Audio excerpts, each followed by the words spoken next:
Acabamos el último capítulo de Modelos Mentales con unas preguntas un poco abiertas. ¿Cuándo crees que tienes más probabilidades de tener un accidente en bicicleta? ¿Cuando llevas casco o cuando no lo llevas? ¿Quién va a tomar más riesgos gestionando tu dinero? ¿Tú o un gestor profesional externo? Decíamos entonces que el tema de los riesgos y los incentivos es apasionante y está lleno de ejemplos y de modelos mentales, tantos que seguiríamos con ellos en la siguiente entrega de la serie. Y ese día, por fin, ha llegado. Hoy hablamos de riesgos y de incentivos, un tema que es muy importante para las aseguradoras, por ejemplo. Deben medir bien los riesgos cuando contratamos un seguro y tienen sus incentivos para solucionar o no las cosas. He dicho muchas veces que Kaizen es mi forma de sustituir a la psicoterapia, y pocas veces la he necesitado más que con las increíbles aventuras que he vivido en los últimos años con una serie de goteras que he tenido en casa. Aunque las goteras en el fondo han sido lo de menos. Lo terrible ha sido lidiar con los seguros, el mareo de un departamento a otro y las horas perdidas con la dichosa musiquita del call center de fondo. Aún tengo sudores fríos cuando me acuerdo. Cualquier malpensado diría que lo que pasa es que tenían un incentivo de ponérmelo imposible a ver si así me dejaba de quejar y se ahorraban la reparación. Y otra cosa no, pero cabezota soy un rato. Así que te confieso que tenía ciertas ganas de venganza que hoy me voy a cobrar. Porque me hace mucha, pero que mucha ilusión poder presentarte a Tuyo, el patrocinador del capítulo de hoy. Tuyo es un seguro de hogar que parece que viene del futuro, pero en realidad es que el resto están en el pasado. Es un seguro transparente, sin letra pequeña, para que la gente normal como tú o como yo podamos entenderlo. Es 100% digital y está todo disponible en una app. Y encima no tiene permanencia, es una suscripción mensual, como las de la mayoría de los servicios que usas en Internet. Y si quieres pasarte a Tuyo, pero tu seguro actual no vence hasta dentro de unos meses, ellos se encargan de todo, lo cancelarán por ti cuando acabe y no te cobrarán nada hasta entonces, claro. Así que no hay excusa. Entra en tuyo.com con i latina o a través del enlace que te he dejado en las notas del capítulo y descubre cómo proteger tu casa con Tuyo. Seguro que te interesa. Hay que ver lo bien que sienta la venganza a veces.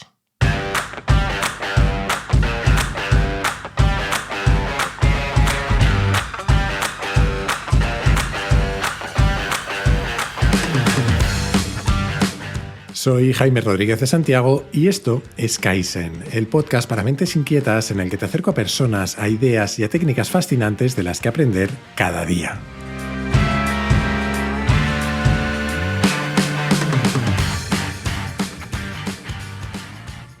Empecemos con lo de las bicicletas y los cascos. Hemos hablado ya varias veces de las consecuencias no pretendidas o no intencionadas de lo que hacemos.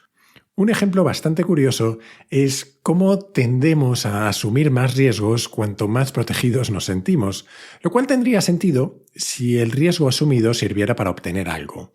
Quiero decir, tiene sentido que inviertas de una forma más agresiva en bolsa o en un negocio cuanto menos necesites ese dinero, por ejemplo.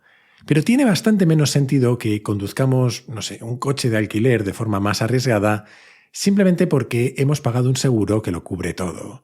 Y eso es precisamente lo que hacemos, hasta el punto de que hay un concepto en economía que se refiere a ello, el riesgo moral. El riesgo moral es aquel que se da en situaciones en las que tenemos más información sobre nuestras propias acciones que aquellos que van a soportar los costes asociados a nuestros comportamientos. Que así dicho se entiende más bien poco, pero con ejemplos queda muy claro. Esto es algo muy frecuente con los seguros o con las garantías, como el del coche que te decía, o como cuando alguien tiene contratado un seguro frente a robos en su casa que inmediatamente tiene menor incentivo para instalar una puerta acorazada. En general, existe un riesgo moral inherente en el hecho de que un grupo de personas tome decisiones cuyos resultados no van a afectarles directamente. Y si esto te suena a recadito a nuestros políticos, parece que me vas conociendo. Cuando no voy a tener que convivir con las consecuencias de gastar demasiado durante unos años, porque eso será problema del siguiente que venga, entonces tenemos un caso claro de riesgo moral. El riesgo moral, en realidad, es otra forma de ver un modelo mental que explica muchísimas situaciones y que en castellano tiene un nombre muy poco claro. El problema del agente principal, con un guión en medio. Agente, guión, principal. Un agente sería una persona o una empresa que actúa al servicio de otro, al que llamamos principal, pero pudiendo tomar decisiones por él. El problema viene porque el agente, por lo general, tiene un comportamiento que no es el que tendría su principal, porque asume más riesgos o acepta un precio inferior o lo que sea. Un ejemplo típico es el de los agentes inmobiliarios, que, según distintos estudios, tienden a vender sus propias casas a precios más altos que las de sus clientes, básicamente porque están dispuestos a mantenerlas más tiempo en el mercado. A ser más pacientes, vamos. En Freakonomics, que es un libro muy recomendable de Steven Levitt y Stephen Dubner, se explica muy bien el motivo. En Estados Unidos, aproximadamente un 1,5% del precio de venta va para el agente inmobiliario, o lo que es lo mismo. La diferencia para el agente entre vender una casa a $300.000 y hacerlo a $310.000 es la diferencia entre llevarse $4.500 o $4.650 de comisión, es decir, $150 de diferencia. Así que lo que le interesa a la gente no es necesariamente vender todo lo caro que pueda, sino vender mucho y muy rápido. Tanto en el riesgo moral como en el problema del agente principal, la información juega un papel esencial. Ambas, de hecho, son situaciones de lo que se llama asimetría de información, que es lo que suena. Situaciones en las que una parte tiene más información que la otra. Siguiendo con el ejemplo del agente inmobiliario, un agente tiene normalmente mucha más información que el vendedor, que no tiene ni idea de los verdaderos precios del mercado, por lo que tiene muy difícil entender si la oferta que recibe es la mejor que podría recibir y si debería o no esperar un poco más. Y si tú eres agente inmobiliario, no te enfades, porque esto no es una crítica contra ti. El problema no es que tú te comportes mal, sino que el sistema está diseñado con incentivos incorrectos. Siempre puedes cantar eso de que eres rebelde porque el mundo te ha hecho así, porque los incentivos mueven el mundo.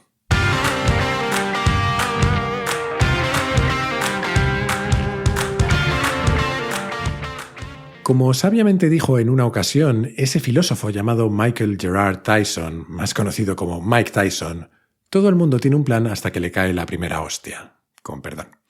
Las cosas no siempre salen como planificamos. Durante la mayor parte del siglo XX, en la Unión Soviética, hubo una agencia dedicada a planificar de manera centralizada toda su economía. Era conocida como el Gosplan, que es una abreviatura de Comité Estatal de Planificación. Eso sí, en ruso, claro. Y hasta ahí no llegó. Niet. Bueno, pues durante muchos años, el Gosplan decidía cuánto había que producir de todo lo que se necesitaba y daba sus objetivos en medidas físicas. Por ejemplo, se necesitan tantas toneladas de clavos o tantos metros de tela, lo cual tenía sus problemillas. Si la tela se medía por sus metros, quienes las fabricaban lo que hacían era separar los hilos lo más posible, dejarlos lo más sueltos posible para que midieran más. Si los clavos se pagaban por su número, las fábricas los hacían lo más finos que podían, mientras que si se pagaban al peso, producían menos, pero mucho más pesados. Esto era tan conocido que una revista satírica soviética publicó una vez una viñeta en la que salía el orgulloso gerente de una fábrica mostrando cómo habían conseguido batir su propio récord de producción, fabricando, eso sí, un único clavo, pero gigantesco. Situaciones como las de la planificación soviética son más habituales de lo que parece. De hecho, hay un modelo mental para pensar en esto, es la ley de Goodhart, que dice que cuando una métrica se convierte en un objetivo, deja de ser una buena métrica. En realidad, lo que sucede en situaciones como estas es que los incentivos de una y otra parte no están alineados. Por ejemplo, volviendo a nuestras queridas aseguradoras, se puede dar lo que se llama un efecto de selección adversa. Es decir, que se apunten más al seguro los clientes que menos le interesan a la aseguradora. Un ejemplo muy obvio es que quienes tienen propensión a sufrir problemas dentales tienen más incentivo para sacarse un seguro dental que quienes no. Un ejemplo extremo de incentivos desalineados es cuando tenemos incentivos perversos, es decir, aquellos que nos llevan a conseguir lo contrario de lo que se pretendía, y esto ha pasado infinitas veces en la historia. Hay dos ejemplos maravillosos de incentivos perversos. El primero, el de un paleontólogo alemán de nombre absolutamente impronunciable, que en una expedición ofreció a la gente de la zona pagarles por cada pieza de hueso de homínido que le trajeran, para acabar descubriendo con horror un tiempo después que lo que hacían era buscar huesos grandes y bien conservados y partirlos en trocitos para maximizar sus ingresos. Algo parecido les pasó a los británicos en la India, que, para limitar el número de muertes por picaduras de serpiente, decidieron ofrecer recompensas a quienes les trajeran serpientes muertas. Esto funcionó al principio, de hecho la población de cobras descendió, hasta que hubo algunos listos que decidieron dedicarse a criar cobras. Y cuando el gobierno se enteró y puso fin a las recompensas, las cobras que estos habían criado fueron puestas en libertad. Y el resultado fue que al final del todo había más cobras que al principio. Este caso es tan conocido que da nombre a un modelo mental que se suele llamar el efecto cobra.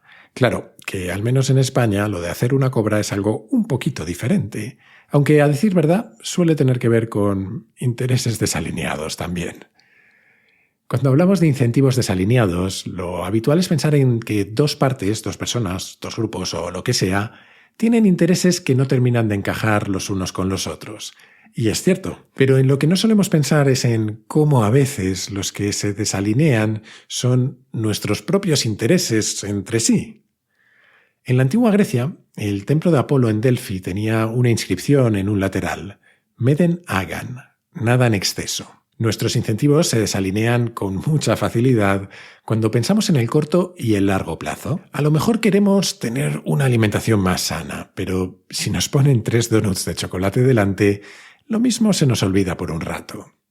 En el caso de los donuts, además, esa tentación tan difícil de evitar tiene que ver con un concepto que se usa tanto en psicología como en biología: los estímulos supernormales, que parece que tienen nombre de superhéroes mediocres, pero lo que significan es que son versiones exageradas de estímulos a los que estamos acostumbrados a responder.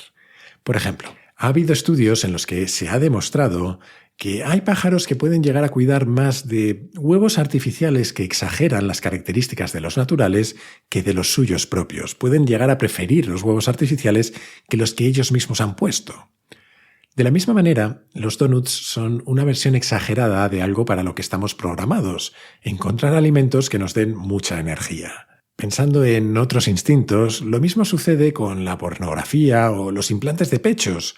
Un caso muy llamativo de estos son las típicas figuras de barro antiguas que reflejan diosas de la fertilidad, que normalmente tienen proporciones muy exageradas. Básicos que somos los humanos, especialmente los del género masculino. Pero esto de los excesos nos sucede con otras muchas cosas sin necesidad de estímulos supernormales. Decía uno de los Séneca, en este caso el padre, no el hijo, que es el más famoso, que una abundancia de libros es una distracción, que tal vez puede sonar un poco exagerado, hasta que cambias la palabra libros por, no sé, marcas y modelos de sartenes, y te tiras 2 horas navegando por internet intentando entender qué demonios de sartén necesitas y cuáles son mejores y cuáles peores y cuál es un precio razonable. Con internet tenemos a golpe de un clic lo que suele llamarse una sobrecarga de información, que suele de hecho desembocar en un tipo específico de consecuencias no intencionadas: la parálisis por análisis. Queremos tomar la mejor decisión posible y lo hacemos en un entorno en el que básicamente la información que hay disponible es casi infinita, por lo tanto no conseguimos avanzar. Algo parecido nos sucede a veces, a unos con más frecuencia que a otros, con esa frase tan habitual de que lo perfecto es enemigo de lo bueno. Si tiendes a ser perfeccionista o maniático como yo, lo mismo te conviene recordarla. Y hablando de no excedernos, hay una frase muy común en España cuyo origen es, o al menos el origen real, es desconocido, pero que se ha logrado trazar hasta el siglo XVII, donde aparece recogida en una recopilación de aforismos que hizo Baltasar Gracián. La frasecita en cuestión, que seguro que conoces, es esa de «lo bueno si breve, 2 veces bueno». Y no seré yo quien le lleve la contraria a la sabiduría popular.